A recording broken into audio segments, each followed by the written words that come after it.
Po powrocie z Nürburgring miałem mnóstwo przemyśleń odnośnie przede wszystkim swojego samochodu, jego setupu, mocy i wagi i tego, czy aby na pewno ten samochód jest dobrze przygotowany, żeby dojść tam, gdzie chciałbym dojść.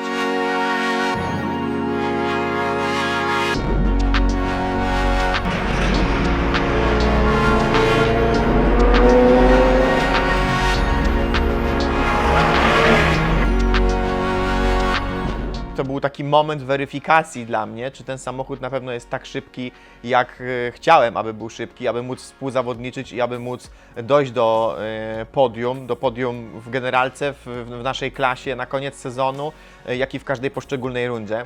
Na początku sezonu zadeklarowałem pewną moc i pewną wagę samochodu, natomiast po wsadzeniu skrzyni 8 HP mój samochód zdecydowanie przybrał na wadze.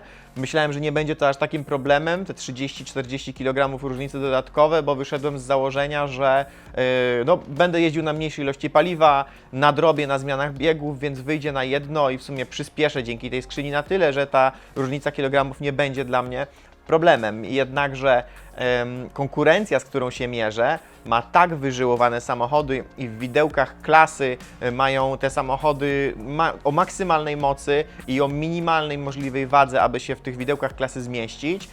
I chcąc z nimi konkurować, kiedy już walczymy o dziesiętne sekundy, no czas było przyspieszyć. W szczególności, że przede mną runda, gdzie moc samochodu i jego przyspieszenie jest absolutnie kluczowe dla wyniku. Zważyliśmy samochód po rundzie na Nürburgring, dokładnie zgodnie z tym, co przewidywałem. Samochód waży więcej niż zadeklarowałem, znaczy deklarowałem w okolicach 1275 kg na pusto, a samochód ważył w okolicach 1310 i musieliśmy znaleźć cenne kilogramy. Wyciągnąłem czekającą dość długo w garażu modyfikację z wielkiego pudła, czyli lekki dach do mojego samochodu. Zamówiłem lekkie szyby boczne i tylne i mój samochód pojechał do blacharzy i lakierników na jedną z ważniejszych modyfikacji w tym sezonie, która ma pozwolić mi zejść z wagi. Blacharze całe szczęście uczynili cuda, wymiana dachu oraz wymiana szyb tylnych na poliwęglanowe, plus kilka jeszcze elementów wyciętych z blachy i zastąpionych aluminium w samochodzie pozwoliło zejść te nadmiarowe 30 kg i samochód momentalnie stał się lżejszy i bardziej konkurencyjny niż był na poprzednich rundach. Runda, która jest przede mną, jest kluczowa dla realizacji mojego celu, bo opuściłem rundę na Slovakia Ring. Niestety przez to, że runda wypadała w terminie naszego pierwszego Japfestu, nie było szans, żebym tam pojechał i konkurował. Co za tym idzie, no jestem do tyłu w punktach. W tym momencie jestem na 5. pozycji w klasyfikacji w klasie Pro 5. Od tego momentu, żeby dojść do podium na koniec sezonu, według moich wyliczeń wynika jasno, że muszę być na podium na każdej jednej rundzie do samego końca. Jakkolwiek niewiarygodne by się to wydawało, zaczynam wierzyć, że to jest możliwe, ponieważ sprawiłem w tym momencie, że samochód jest lżejszy. Przede mną runda na torze, którego ja subiektywnie po prostu nie lubię i na którym nigdy nie dowoziłem dobrych wyników. Jedziemy na rundę Trackmasters na Silesia Ring, dlatego, bo nie mogę odpuścić żadnego z eventów wyścigowych w tym momencie. Moim celem jest dowieść jak najwięcej punktów. Dlaczego nie lubię tego toru? Jest to bardzo fajny, nowoczesny obiekt zarządzany przez bardzo fajnych ludzi, natomiast ten tor ma to do siebie, że nie ma jakby fizycznych, realnych limitów toru, takich jak na innych torach, gdzie mamy trawę czy ziemię poza tarką. W kluczowych miejscach, gdzie można ciąć, tor Silesia Ring ma po prostu beton, co sprawia, że w kilku miejscach można przejechać 4 kołami poza tarką, ściąć 2-3 zakręty na torze i nie będziemy mieli z tego tytułu żadnych konsekwencji. Efektem tego jest to, że na każdych zawodach zawodnicy w ligach Time Attack po tym torze wyścigowym jeżdżą po prostu jak chcą, zaczyna to przypominać trochę rajdy, a nie faktyczne trzymanie się zasad wyścigowych. Co za tym idzie, jeżeli chcemy wygrywać na tym torze, jeżeli mam dowieść wynik, niestety będę musiał robić dokładnie to samo. Jest to tor niesamowicie męczący. Jest to tor całkowicie płaski, jest to tor nieposiadający żadnego profilowania. Jest to tor, na którym niesamowicie odczuwamy przeciążenia, w szczególności jeśli chodzi o przyspieszenie, hamowanie oraz skręty. Jest to tor, który gwarantuje ogromny wycisk za każdym razem, na każdej sesji i widok flagi szachownicy w zasadzie po tych 18 minutach jazdy jest ulgą i za każdym razem cieszę się, że już zjeżdżam, bo wycisk jest naprawdę niesamowity. Strach pomyśleć, co by było, gdyby na tym torze jechać event i nie czuć się w pełni zdrowym. No to był jakiś totalny hardcore, to co się wydarzyło w lipcu. Parę dni przed zawodami Michał rano obudził się i powiedział mi: ej, nie mogę wstać z łóżka. No i pierwsze to się zaśmiałam, wiadomo, nie? Ale jak nie możesz wstać z łóżka? No przecież zawody mamy, idziemy samochód szykować, mody. No i okazało się, że faktycznie nie może wstać z łóżka i jedynym ratunkiem dla niego było wezwanie fizjoterapeuty, który przyjechał jeszcze tego samego dnia. Lipiec to jest najbardziej stresujący okres przed największym eventem, jaki chyba kiedykolwiek zorganizowaliśmy, przed eventem na torze Poznań. I żeby uzmysłowić komuś, jak dużo stresu nas to kosztowało, uczestniczenie jednocześnie w 2 cyklach wyścigowych i organizacja eventów, czyli to, czym zajmujemy się na co dzień, wystarczy porównać zdjęcia z początku czerwca i z połowy lipca. No to jest minus 10 kg. Martwiłam się całą tą sytuacją, bo jesteśmy zaraz przed eventem, Michał ma kontuzję, pogoda zapowiada się upalna, po prostu będziemy się smażyć jak w piekle na tej Silesia Ring, tam jest po prostu wielka patelnia i sam beton. I Michał z kontuzją w samochodzie, w którym jest 60 stopni, naładowany stresem, z samochodem, który jest na kolejnej rundzie, w kolejnym nowym setupie, więc no nie wiem, co z tego będzie.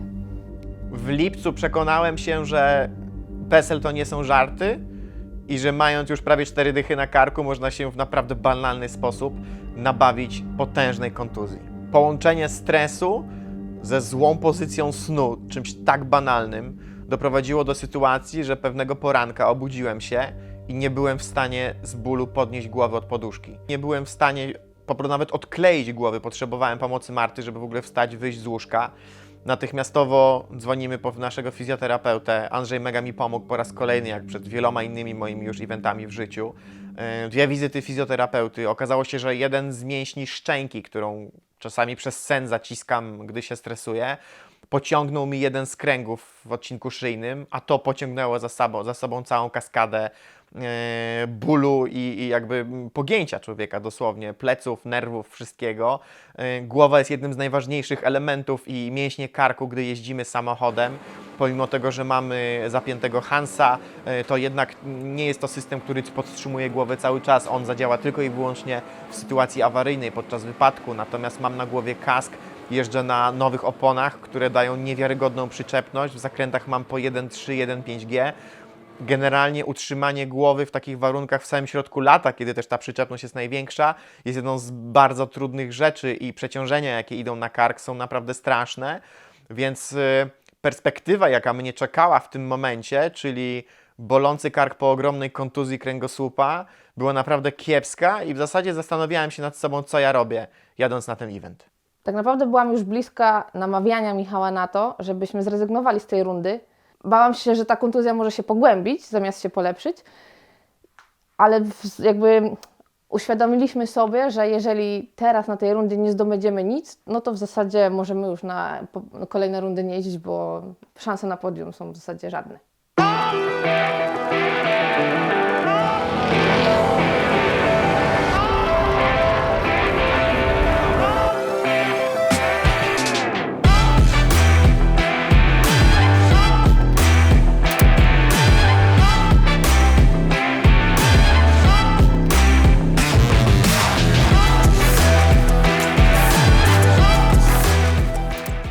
Miałem pewien koncept tego, jak przygotować samochód na tą rundę i na ten konkretny tor.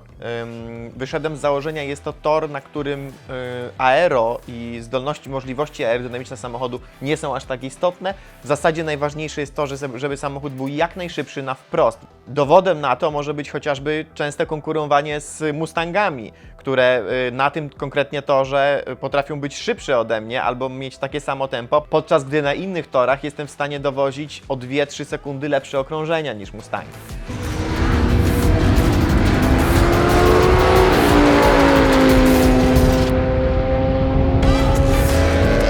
Dlatego decyzja padła, że na zawody na Silesia Ring jadę jak najlżejszym samochodem, bez żadnego aero, bez skrzydła, bez splittera, bez płaskiej podłogi, po to, żeby samochód po prostu jak najszybciej jechał na wprost. Wyjeżdżam pierwszą sesję w ogromnym bólu i wyjeżdżam tą pierwszą sesję bez aero, przekonany o tym, że moje auto świetnie sobie poradzi. Znalazłem w pewnym sensie patent na to, jak poradzić sobie z bolącym karkiem. Dzięki temu, że mam fotel z uszami, to na długich zakrętach opierałem głowę o fotel, co pozwalało mi nie używać maksymalnej siły, nie odczuwać bólu na tych zakrętach. Ta pierwsza sesja była dla mnie bardzo trudna, chociaż tak naprawdę dopiero w jej drugiej części poczułem największy ból. Natomiast co najbardziej mnie zaskoczyło i co było dla mnie najtrudniejsze, to to, że pomimo mojego konceptu, który wydawał się świetny i wydawało mi się, że wiem dokładnie co robię, nagle okazało się, że mój samochód kompletnie nie prowadzi się bez aero. Okazało się, że jestem tak przyzwyczajony do jeżdżenia tym samochodem ze skrzydłem, ze splitterem, że bez tych elementów na torze nie jestem w stanie agresywnie i tak szybko wejść w zakręty i utrzymać się w zakrętach, jak robiłem to do tej pory.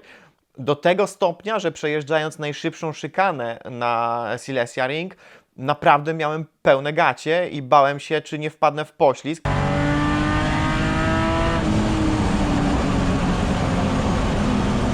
Ponieważ destabilizowało mi samochód przy przelocie i na wypadnięciu z tej szykany. Bałem się, ponieważ jest to zakręt, który bierzemy z ogromną prędkością i prawdopodobieństwo zrobienia tam rolki i wypadnięcia za tor jest naprawdę ogromne. Po zjechaniu z tej pierwszej sesji zapada natychmiastowa decyzja, że Igor pojedzie do Wrocławia, mamy 100 km do domu i przywiezie z garażu moje aero, bez którego nie jestem w stanie dowieść wyniku. Że to zrobię. O tak. Już mamy swoje lata. Tak? Druga sesja była najcięższą sesją tego dnia. W zasadzie ledwo wsiadłem do samochodu, kumple musieli mi pomagać i przyznam szczerze, że jeżdżenie w bólu, całe szczęście, że jeździłem zawody time attack, a nie był to jakiś wyścig endurance, bo dłużej niż 15 minut i w okolicach 5 okrążeń na pewno nie byłbym w stanie wytrzymać tego dnia.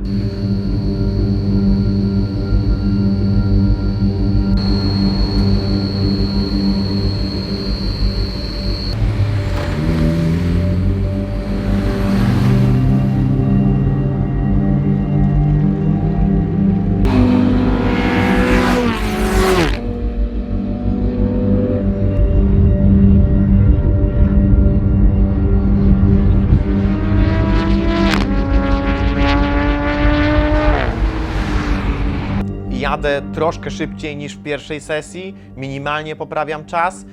Wychodzę z założenia, że muszę zrobić te okrążenia, nawet jeżeli w dalszej części dnia już nie będę w stanie jeździć, to po prostu zajeżdżam się ile mogę, żeby dowieść cokolwiek i żeby mieć jakąkolwiek sensowną pozycję. Druga sesja pozwala mi wypracować na ten moment pozycję czwartą i jest realna szansa, że przynajmniej zdobędę jakiekolwiek punkty, aczkolwiek biorąc pod uwagę moją teorię o tym, że muszę zaliczać podia, nie będzie to wynik satysfakcjonujący. Po trzeciej sesji na przerwie obiadowej jakby ból jest już na tyle doskwierający i na tyle poważny, że podejmuję decyzję, ok, jeżeli nie wezmę prochów w tym momencie, to w zasadzie możemy jechać do domu. Z zasady nie jeżdżę po jakichkolwiek tabletkach przeciwbólowych i raczej nie polecam tego nikomu, nie powinno się tego robić, ale to są zawody, to są jakieś marzenia, to jest chęć udowodnienia sobie i innym, że potrafię coś zrobić i czasami takie rzeczy biorą górę i po prostu postanowiłem, że wezmę prochy przeciwbólowe, zobaczę czy zadziałają, zobaczę jak będę się czuł i jeżeli będę w stanie, to spróbuję przejeździć drugą część dnia. Podczas przerwy obiadowej wraca Igor z moim skrzydłem, przygotowujemy moje auto, wychładzamy je, po około pół godziny prochy zaczynają działać i ja siadam na czwartą, piątą sesję tego dnia.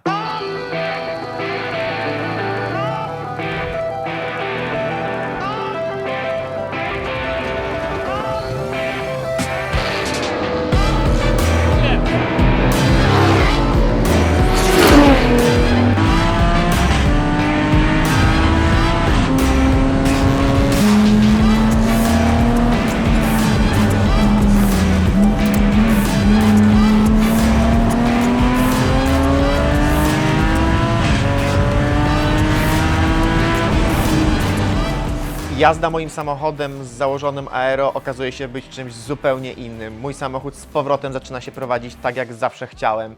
Nagle odzyskałem pełnię swoich możliwości.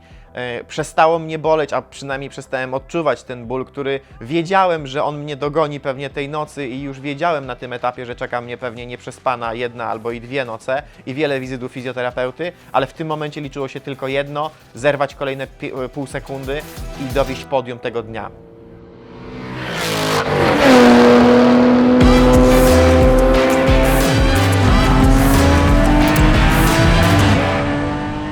Po zjechaniu z 5. sesji byłem na podium, miałem już zagwarantowaną 3. pozycję, wypracowałem taką przewagę, że wiedziałem na spokojnie, że podium mamy w zasięgu ręki tego dnia.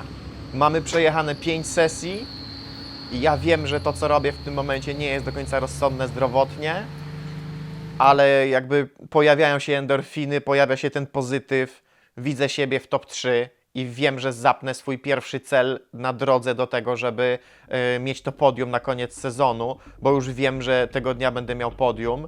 Zastanawiamy się, czy jest jakikolwiek sens jechać ostatnią sesję. Robert i Igor nakręcają mnie, żebym spróbował pojechać jeszcze szybciej, ponieważ muszę zrobić okrążenie w zasadzie jedno, dosłownie o 2,3 szybsze, aby wskoczyć na drugie miejsce do mojego rywala całkowitego w czerwonym Civicu. W zasadzie w większości wypadków bym już na tym etapie odpuścił i nie łudziłbym się, że to zrobię, ale był taki moment, pamiętam, jak zobaczyłem, że rywal będący na drugim miejscu zapakował już samochód na lawetę i nie będzie już jeździł 6. sesji. Do sesji było 30 minut, zobaczyliśmy, że spada temperatura.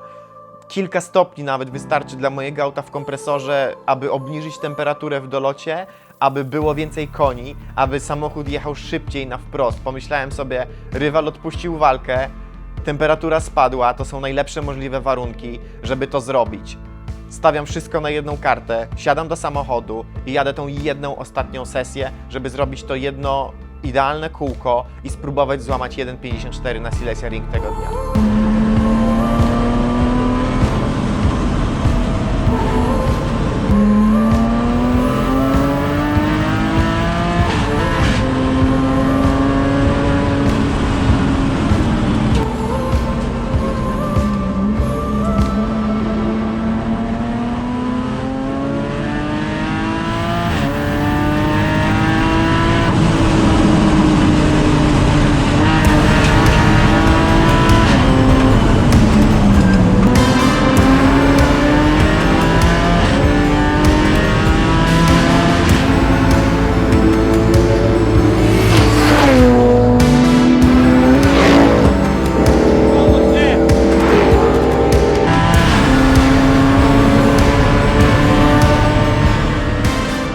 Udaje mi się na 2 okrążeniach z rzędu pojechać swoją życiówkę na Silesia Ring. To wnosi mnie na 2. pozycję, przeskakuje rywala, który nie zapomnę jego zdziwienia, gdy zobaczył, jak wyczytali mnie na 2. miejscu już na rozdaniu. Zresztą ja nie ukrywam sam, że ja też byłem tym bardzo zdziwiony, że mi się to udało zrobić tego dnia, biorąc pod uwagę wszystkie rzeczy, które się działy i mój stan zdrowotny. To był świetny start, to było pierwsze podium w sezonie Trackmasters 2023 i to jest początek mojej drogi do tego, żeby iść po podium na koniec sezonu. I w tym momencie po raz pierwszy uwierzyłem w siebie, przełamałem tą złą pasce wszystkich przegranych wyścigów i niedowiezionych podiów od samego początku roku i czuję, że w tym momencie będzie już tylko szybciej, bo wiem, że w zanadrzu mam jeszcze 20-30 koni, które mogę dołożyć do samochodu, a wiem, że na dzień dzisiejszy jeszcze jadę samochodem, który ma mniej mocy niż deklaruję na ten moment, także na następną rundę dokładamy koksu.